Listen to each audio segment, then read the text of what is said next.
Hello friends, Assalamu alaikum. நாங்க இன்னைக்கு என்ன பிடிக்காமக்கு நல்ல டேஸ்டாவும் நல்ல சாஃப்டாவும் உளுந்து வடை எப்படி செய்யறதுன்னு பாப்போம். Welcome to MyfaRecipe.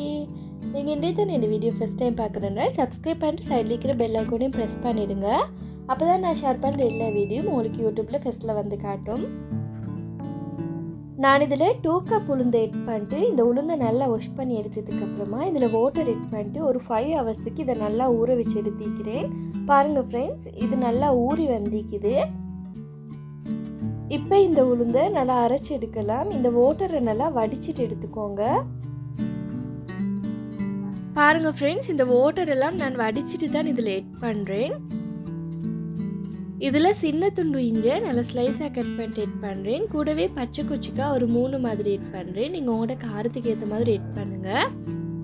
நான் இதில் ஐஸ் வாட்டர் தான் எடுத்து வச்சுக்கிறேன் ஃப்ரெண்ட்ஸ். இது ஏற்கனவே இதில் கொஞ்சம் வாட்டர் எட் பண்ணிட்டு அப்படியே ஃப்ரிட்ஜில் எடுத்து வச்சேன். ஃப்ரீசரில் தான் வச்சேன். இது கொஞ்சம் நல்லா கட்டியாகி வரட்டுண்டு. உங்களுக்கு பார்க்கக்குள்ளக்கே விளங்கும். இது கொஞ்சம் நல்லா கட்டியாக வைக்குது, நல்ல கூலாக வைக்குது.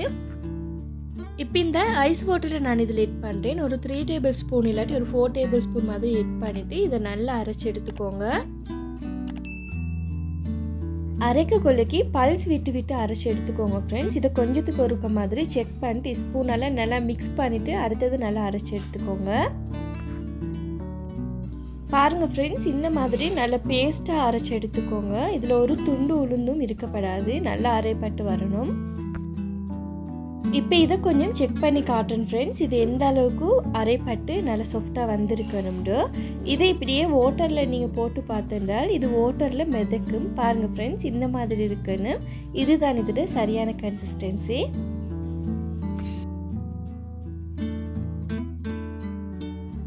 இதை கையால் சரி அப்படி இல்லாட்டி ஒரு விஸ்கை வச்சு இந்த மாதிரி நல்லா அடித்து எடுத்துக்கோங்க ஃப்ரெண்ட்ஸ். இந்த மாதிரி நீங்கள் நல்லா பீட் பண்ணினீங்கன்றால் வடை இன்னும் நல்லா சாஃப்டாக வரும். நான் இதை ஒரு 5 மினிட்ஸ்க்கு இந்த மாதிரி நல்லா பீட் பண்ணி விட்டுக்கிறேன்.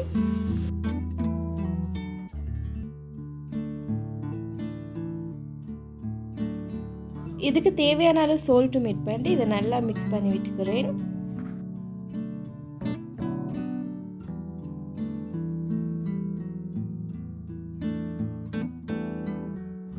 இதில் 1 மீடியம் சைஸ் அனியனை நல்லா ஸ்லைஸாக கட் பண்ணிட்டு எட் பண்ணுறேன்.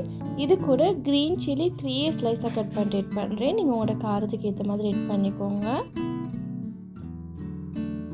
லீக்ஸையும் சின்னதாக கட் பண்ணிட்டு எட் பண்ணுறேன். லீக்ஸ் நான் மிச்சம் எட் பண்ணலை, கொஞ்சம் தான் எட் பண்ணுறேன். உங்களுக்கு எந்த அளவுக்கு வேணுமோ அந்த அளவுக்கு எட் பண்ணுங்கள்.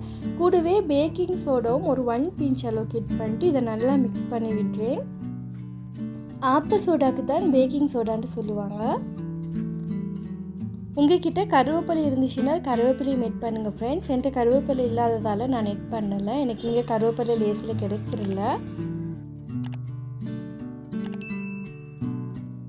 அடுத்தது வடை எப்படி தட்டுறதுன்னு பார்ப்போம் ஃப்ரெண்ட்ஸ். மிச்சம் பேருக்கு வடை தட்டுறது தான் வராது. நீங்கள் இந்த மாதிரி செஞ்சீங்கன்னா உங்களுக்கு ஈஸியாகவே வடை தட்டிடலாம்.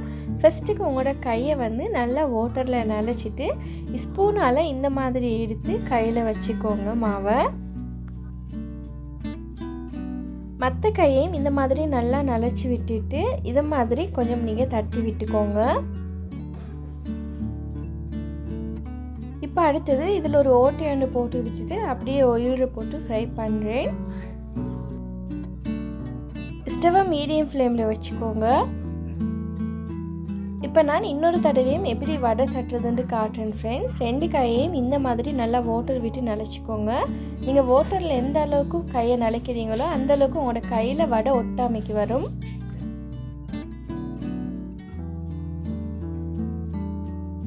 உங்களோட விரல் நுனி விரலுக்கு மாதிரி இந்த டோவை வைங்க. அப்போ தான் உங்களுக்கு இதை எண்ணெயில் போட்டு ஃப்ரை பண்ணுறதுக்கு நல்லா ஈஸியாக இருக்குது.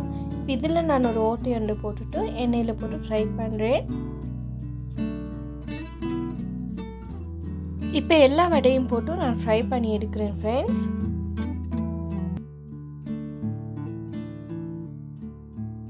ஸ்டவ்வை மீடியம் ஃப்ளேமில் வச்சுட்டு நீங்கள் ஃப்ரை பண்ணி எடுங்க ஃப்ரெண்ட்ஸ். நீங்கள் லோ ஃப்ளேமில் வைக்காதீங்க. ஸ்டவ்வை லோ ஃப்ளேமில் வச்சுருந்தா இந்த வடைக்கு குயிக்காக ஆயில் பிடிச்சிடும். இதை நீங்கள் வெந்திக்குதாண்டி செக் பண்ணுறதுக்கு இதை ஆயிலில் போட்டு ஃப்ரை பண்ணக்கூடியக்கு தாண்ட மாதிரி இருக்குது. இது வெந்துச்சுண்டா மேலக்கும் மிதந்து வந்துடும். மேலக்கும் மிதந்து லைட்டாக ப்ரௌன் கலர் வரக்கூடியக்கு இதை அப்படியே ஆயிலிருந்து எடுத்துடுங்க. இவ்வளோ தான் ஃப்ரெண்ட்ஸ், உளுந்து வடை நல்லா ஈஸியாக வீட்லேயே செஞ்சிடலாம். எண்ணெய் பிடிக்காமைக்கு நல்ல டேஸ்ட்டாகவும் செஞ்சுருக்கலாம், நல்லா சாஃப்டாகவும்.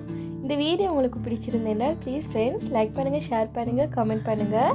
மறக்காமல் சப்ஸ்கிரைப் பண்ணிட்டு சைடில் இருக்கிற பெல் ஐக்கானையும் ப்ரெஸ் பண்ணிடுங்க. தேங்க்ஸ் ஃபார் வாட்சிங்.